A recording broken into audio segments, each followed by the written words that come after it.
very good evening to you and welcome to Take on Tech. My name is Jane Wambui. We are glad that you are with us this evening. Remember, you can be part of this conversation that we get to bring to you every other Thursday from 7:30 p.m. via our communication platforms. Our SMS line is 20154. Please leave a name and location. You can also go on to Twitter. The hashtag that we are using is the hashtag Take on Tech. That is TAKEONTECH, Take on Tech. And our official station handle ever remains at KBC Television, and my handle is Jane Wambui, and today I will be representing Grace in absentia. You can also tag her. Her handle is at Grace Githaiga on Twitter. So right now we want to continue with the discussion that we started last week, all about the rise of digital lending here in Kenya, considering the fact that Kenya has experienced what has been termed as explosive growth in regards to digital lending. From the inception that took place in 2012 up until today, there are over 49 lending apps here in Kenya as of now, and so many people have embraced them. They have used them in one way or the other. But where do we really stand when it comes to the digital lending phenomenon that we are experiencing here in Kenya? That is a discussion that we want to continue with, considering that we started last week and we are still with the same guest from last week to continue with this discussion. Let me just introduce them to you. I'll start with the gent to the extreme left. He is Alex Gakuru, who is a technological rights defender. Karibu sana. Asante. Glad to have you back. I'm pleased to be At here. the center, we have the only other lady with us on set. She is Phyllis Kamau, who is a fintech and a policy lawyer. Karibu once again. Thank you. And to my immediate left, we have Robert Masinda, who is the chair of the Digital Lenders Association, as well as the county manager at Zenka Finance. Karibu sana. Asante. And always, please feel free to be part of this discussion as via the communication platforms that I've just issued out. So before we even get started, let's just address some of the feedback that we received last week. We didn't have enough time to handle some of your questions, but we're going to quickly go through that before we continue with this discussion. And there is Victor Capillo, who is actually asking, is there growth in digital lending, because so many people are living beyond their means. So with this bust that we're seeing in digital lending, is there growth that has been seen? And maybe we could hear from you, Robert. Yes, for sure. What is being experienced is that there's been phenomenal growth, and the phenomenal growth is being driven by a certain unmet need that is being addressed by the digital lenders and by the mobile money credit that is being used and by consumers. The reality is that there are more and more people who are coming into the space where they need some form of credit. People who are graduating and cannot access the formal channels of credit, and at the same time we all know that the level of credit that has been availed to the rest of the economy in the last few years has shrunk in most quarters. So yes, the increase is being fueled by a real need, which has been unmet by the traditional channels. All right, and maybe Phyllis, you could address this next one is in regards to banks. He goes on to ask, banks, NAPs, and digital lenders plugged in the gap in lending. Now most banks are trying to play catch up as they did with the mobile banking and mobile payments. Are our banks trying to play catch up in regards to digital lending and how it has picked up so fast and embraced by most people? Okay, absolutely not. I think unknown to many people, banks have led the move towards mobile loans. Yeah. One of the biggest, players in the mobile loan sector is M-Shwari through CBA, KCB M-Pesa product. We have Equity Bank, and banks have been there. The only thing about mobile loans is that there's more platform because there are more players, including bank players and non-bank players, and that gives the consumers a lot of choice. Yeah. So and both banks and non-bank institutions really have been responding to customer needs, have been responding to customer, requests, what the customers want, which is loans that are efficient, that are affordable, that are available, that they can be able to meet their small needs as much as perhaps they want loans for bigger needs. So yes, it hasn't been a catch-up. It has really been a mobile, a technological development that everyone is taking advantage of. Okay, so banks are not playing catch-up, as really. it is thought in the bigger divide. Now, Alex, let me come to you. Kayla is saying, despite the growth of the market, digital credit is not reaching everyone. It still remains ill-suited for most of the population, such as farmers and casual workers whose livelihoods are characterized by irregular cash cash flows.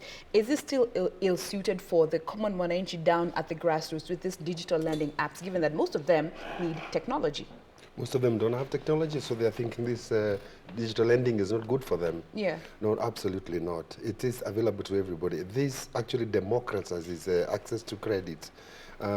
Just yesterday, for your information, Kenya Commercial Bank, it was announced to start offering banking services on WhatsApp after a pilot was passed in Silicon Valley by the company that offers WhatsApp. Yeah. So you can see if the banks are actually moving online to be offering through these mobile apps, then what is happening is that this is widening the gap from both the traditional banks and the digital lenders. What should be of concern to us is that we should not let this area that Kenya has led in innovation to be now overtaken. To me, I see also a bit of a threat of exporting our solutions.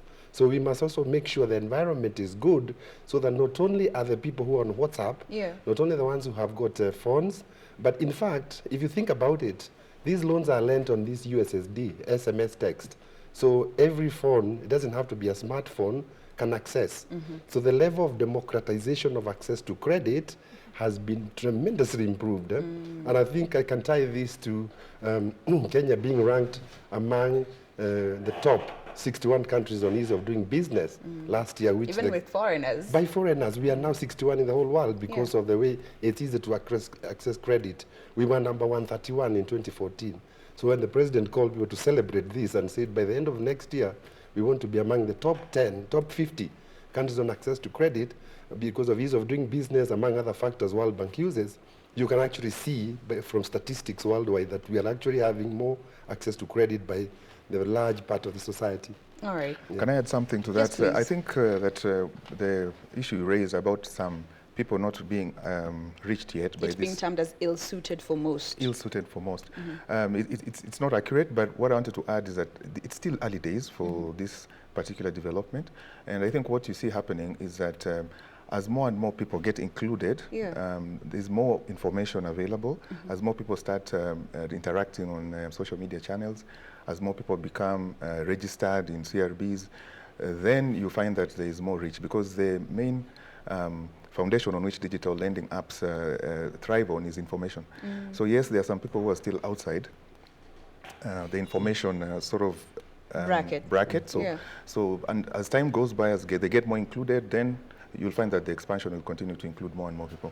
Yes. Yeah, I have an analogy which will speak to this issue. Make it more practical. Yes. Yes. The mobile phone penetration in Kenya and how it is spread. Some people used to think you don't take mobile phones to people because they're illiterate, they don't know how to use mobile phones. But it was amazing. You just need to take a tower and give people cell phones. Our grandmothers, I said, they never went to school. But they learned how to use them. So now when this credit is available, one person in the village, in the community, in the area where you are, the moment they know, they share the knowledge with others, and within no time, even the farmer, you'll find the askaris, the watchmen, the people who are the house helps, you'll find they all start knowing how to use it. So we shouldn't worry whether to create the access to credit, because we need to train people on how to get credit, how to be good savers, how not to be overburdened with debt. And make it accessible, then let the people start using it, and you'll be amazed at how it will grow to include a lot more people. And that's the beauty with technology, the rate at which people take it up. Yeah. You know, also, but still, literacy levels still remain a challenge in some areas, but we'll be getting to that in not too long. But Phyllis, maybe you could address this one in regards to privacy. Let me just read the tweet as is. One big concern is privacy of use of information and the rights of users. These apps continue to mine data, and some even export them abroad without the person in question being aware of. Who plays the oversight role in these cases? Yes. Of course, currently there is a gap because we do not really have a regulator that is looking into data protection issues. And while consumers have overall rights of privacy provided and safeguarded under the Constitution, which they can enforce, really it may need enforcement for you to even be able to protect your rights. However, we are trying to move into that direction. As we said last time, there's a data protection bill that is before Parliament, and under that bill there is an office of a data commissioner that's going to be created. and it's going to give a lot of obligations to people who have access to customer information to ensure protection of this data, to ensure consent, to ensure that when they are getting this information, it's clear to the customers what the data will be used for, and the customers consent to that. And I think that's the next level of privacy that we are hoping comes into place, so that if any person misuses personal data that they've been given, then there will be recourse to the law. However, on the other side, customers should be aware that data is very important for credit providers, because it's this data that you are giving that they're able to score you and to determine whether in fact you can borrow and how much you can borrow. So data is critical, but at the point at which you are accessing an app, it will be important to try and maybe read the terms and conditions and see the point at which you gave your information and what you gave your information for. Again, as we spoke, last time we said regulation is not the only law. Self-regulation is also important. And what the digital lenders are trying to do is really bring together credible mobile lenders who they are ascribing to a certain code of conduct that's acceptable in the market. One of them is the use of information and consumer protection. So I would encourage consumers to look into these associations and know the members that are ascribing to such associations, because then you are dealing with a responsible lender. But across the industry, what the industry is trying to do, even outside legislation, is really to put in best practices around consumer protection, around data privacy, around use of information properly, so that consumers are protected. All right. Now let's just quickly switch gears and get back to the discussion. You would like to add on to that before we move on? Yes, just one quick point that whereas I totally agree with all of this, Kenya's enacting of the data protection bill is an economic priority.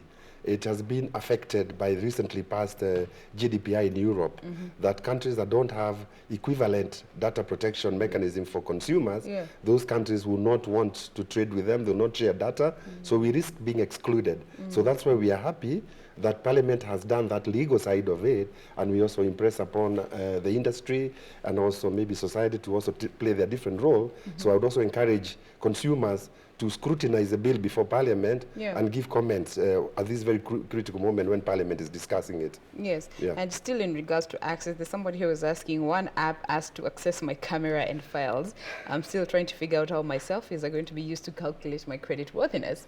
The whole other question of, how many accesses do you allow, because you just some of them don't even check what you are allowing, to just allow, and much later you come to realize the mess that you got yourself into because you did not read the terms and conditions of these applications. Yes, but I have a problem also with blaming the consumer, because as a victim, we should flip it, because they're the ones who have the rights, and the duty bearers are the people who bring us these apps, people who legislate for us, people who give us the services as we have our norms. So I think telling because if supposing it's a rural person, they don't even know what is happening. They're illiterate. So we need to make sure when it comes to those sort of effects, the law outright rejects things that are not needed, because that law is very clear that you must collect only the data that you need for a particular purpose for a certain given time, and then you do away with it. So we need the law to take that part. Then we have the industry making sure they have the best practices, and then we also have public education on consumer protection. Literacy levels again. Literacy level, but not to blame the consumer. Hey, you didn't read this app. But it's also the responsibility of the consumer. Or they have their role too.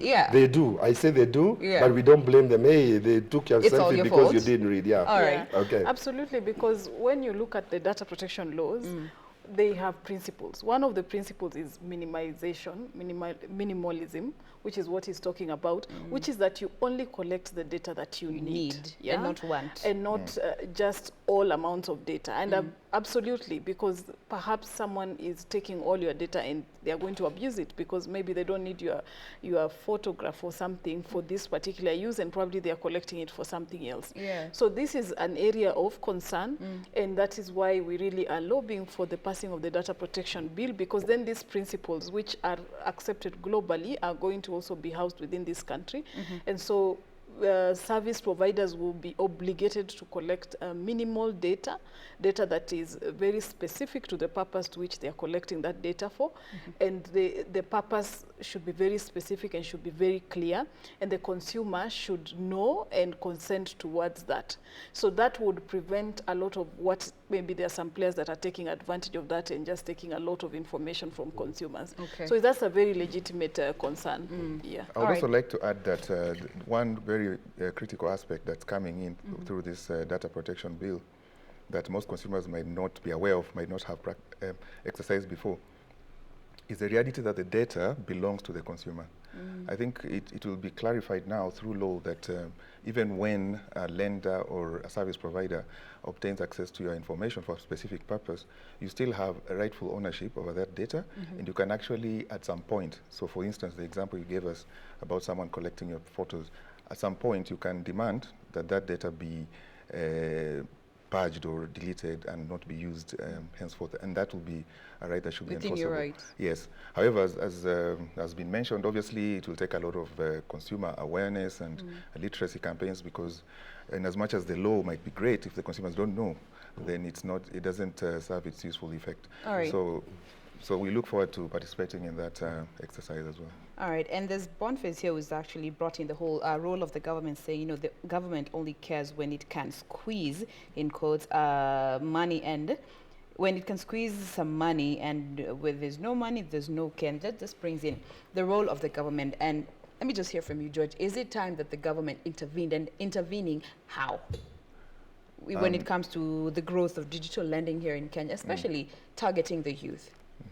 So I think as has been mentioned already, government can come in several ways. Okay, so one is for instance, just providing the right policy frameworks for this kind of innovation to thrive, but at the same time, for it to be beneficial to the end users, sponsor financial literacy and awareness, which in part is happening, sponsor the right regulatory frameworks that could support this kind of industry. But at the end of the day, I think we can't leave everything to government. Most of the innovations that you have seen, not just here but worldwide, are not government-led. The industry players come into a market space, they address a certain need, and then there's a period of sporadic growth, after which then there's need for some interventions from different stakeholders, government being one of them, where the parties come together and then they find a mechanism through which the industry can continue to thrive and to grow, but at the same time with the rights and interests of all the stakeholders well protected, including the consumer. So yes, they do have a role to play, but I think a lot of other stakeholders, especially including those in the industry, the lenders, which is what we have done as Digital Lenders Association, have a very crucial role, without which the government's efforts are unlikely to succeed. The government is actually an enabler.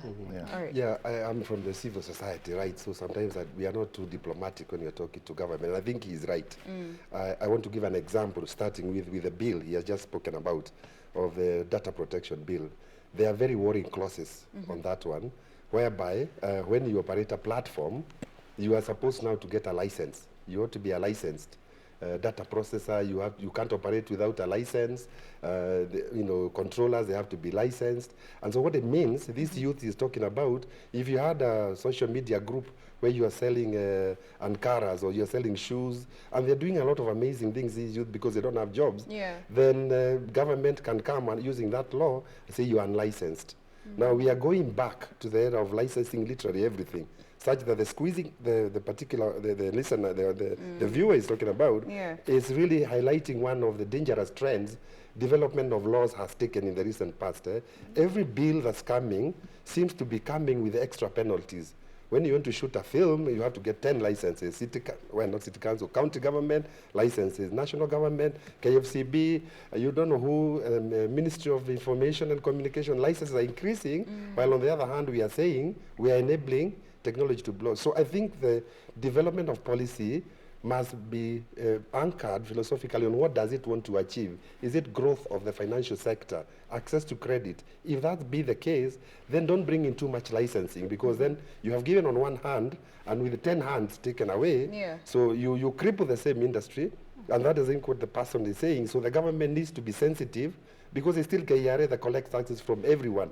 Everybody pays taxes these days. Let's not say people dodge taxes, because with VAT, literally everything you're doing, you're paying taxes. Yeah. So let's have one side of government collecting taxes, and let's have other laws dealing with other. Let's not have government being a commercial. It exists for different reasons, commercial entities, so that it can do its role of enabling, and let one arm collect treasury and the relevant bills, but leave other laws to enable other aspects of our Kenyan society to thrive. And I think that's the pain that particular person is talking about. As opposed to being a double-edged sword. Everywhere, yes. Yeah. Yeah. Just to Yes, add on please. that, you know, the government is there. The financial service sector is one of the sectors that the government, you know, you will give a lot of credit also to what the government has done in this industry. One of the things is that it liberalized credit, because since the repeal of the Money Lenders Act, you know, the government took the policy of only regulating deposit-taking institutions. And the non-deposit institutions have more or less continued to thrive with very minimal supervision from government, which has been a great thing. And if you look at our financial sector, it's one of the most vibrant sectors. We have the circle movement, we have cooperative movements, we have various ways Kenyans have organized themselves to access credit. And the government has been, you know, warm towards allowing Kenyans to access credit. So, and we've seen a well-driven economy. So when, and the mobile loans really have grown from that, because there's been space to allow that growth. And, you know, now we are here, and there are perhaps some consumer issues that are coming up because of the technology. And one of the things people need to realize is that we just don't make laws for making laws. We make laws for certain purposes. And in technology, law follows technology, follows innovation, because an innovation has to come, has to be used, has to happen, so that then you look and find the areas of regulation. And I think that's a conversation to which we are in. What intervention is required and how, yeah, in the market. And this is also a country where we've seen a lot of government support in technology. ICT as a driver for our economy has been big in this country.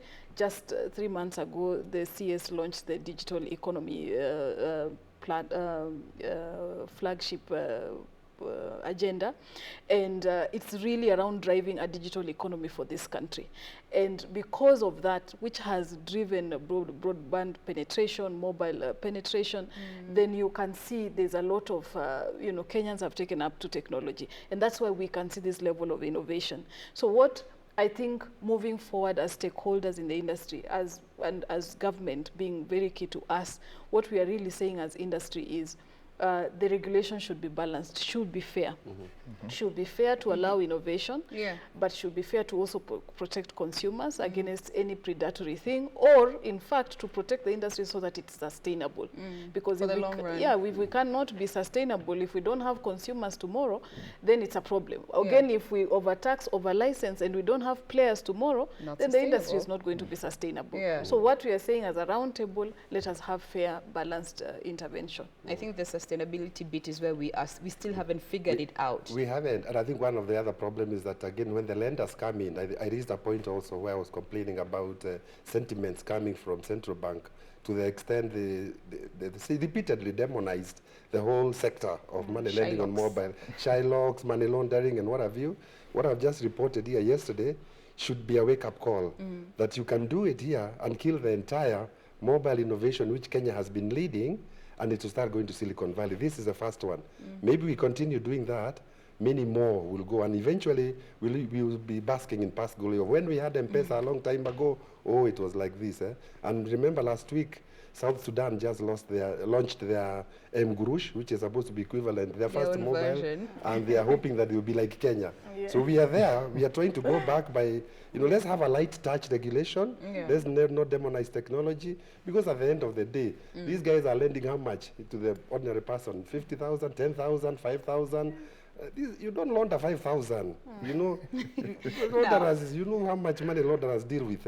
So let's not make the vast majority, because one is bad, then you say the entire sector is bad. Please get that bad one. Use all the might of force to get the bad one, but don't criminalize or demonize the entire innovation, Yeah. because it will push them to Silicon Valley, like it just happened on this WhatsApp now. All right. Yeah. Now, speaking of regulation, that now brings also another tweet by one of our viewers who was talking about why do they charge a penalty after failing to pay a loan on time and it's not in their terms and conditions?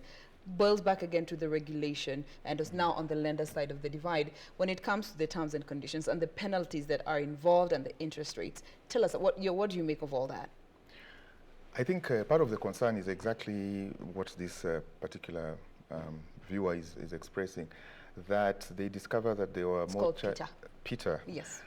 What Peter is experiencing is precisely what constitutes part of the concerns that they have been in the industry and that have led to some calls for regulation. I think the fair and simple approach to this will be that to establish good standards, and indeed the code of conduct that we promote as an association, part of the very key tenets is that the terms and conditions not only need to be available and upfront, but need to be clear and simple enough for a user who is trying to access credit on a mobile platform. It cannot be 37 pages of fine print, which you're supposed to respond to in a limited period of time. So the intention for the user to understand what they're getting into needs to be very, very express and very deliberate. Should be leading some of these lending experiences. Exactly. So I mean, we need an experience where the user has sufficient visibility and information upfront, not after the fact. And so that's something we're trying to promote. And those are things that we need to lay as basics, even before we move to extra levels of regulation, such as how do we manage the price and what should be the maximum. I mean, even if you got to a price level which we all agree on, and yet we have not achieved the clear and simple pricing visibility for the user, I mean, we'll be back to the same problem where we will agree on a price and it will simply not be shown. So we need to attain those basic standards first. Clear, simple pricing, clear, simple terms and conditions, data and being protection. Upfront with it. Exactly. So if this particular user knew before, I think he would have had less reason to complain. So that's a standard we want to promote even before regulation comes in place, because it's a good practice to have for the benefit of the entire industry. Trustworthiness. I'd move ahead and challenge them to publish them on websites so that even others who are not lending can actually see it's a proof of your transparency, and therefore even other people, when the issues come and they question, the public has a right to see what the rates are. We are not saying you publish the contracts or the names, but your terms. But what we have done to help in that area is within the association, anyone who joins, first of all, has to subscribe to those standards, has to commit that they will uphold those standards for proper disclosure. But at the same time, we then open up our website and provide an email address and a contact address where any user who has engaged any of our members and has experienced this kind of behavior has somewhere to report. And where we receive such a report, we definitely want to take action. We give the member a right of reply, and beyond that, there are some penalties, there are some consequences. Okay, so we're trying to enforce it in a way, the best way we can, because at this moment it can only be out of peer review and pressure, because we don't have the legal force or statutory powers yet. All right. Yes. Let me just add something. This is a very big concern, because the nature of borrowers for mobile loans, by the very nature that they are very small amounts, are very vulnerable consumers. And I don't know what the surveys are saying, but I think also the financial literacies should be very low. So one of the things that players should do is taking into regard the level of financial literacy for these consumers and the vulnerability, because they really need this credit, that disclosure should be one of the top things they should, and especially disclosures around the cost of the loan, all the costs and charges related to that facility, the term, and in a very simple way, the consumer is able to understand. And what they don't realize is if they don't then do this, then the regulator will come in to protect the consumer. And these are now the consumer protection issues that we are talking about.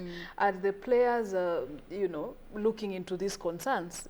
Are they in the middle of a facility putting a fee that the consumer even didn't know about or has no capacity of telling it was there. Yeah. And so they are unable to even access this loan. And as he said here, access to credit is important, you know, in our ease of doing business as a country. Yeah. So, and you know, when you look at mobile loans, it's one of those things that really is contributing to the ease of doing business, to accessing credit, because you are giving access to everyone, to a mama mboga, to a boda boda guy down there, to amounts they can borrow and amounts they can lend. However, if your charges and penalties are not disclosed, are extremely high, then really you've given with one hand and taken with another one.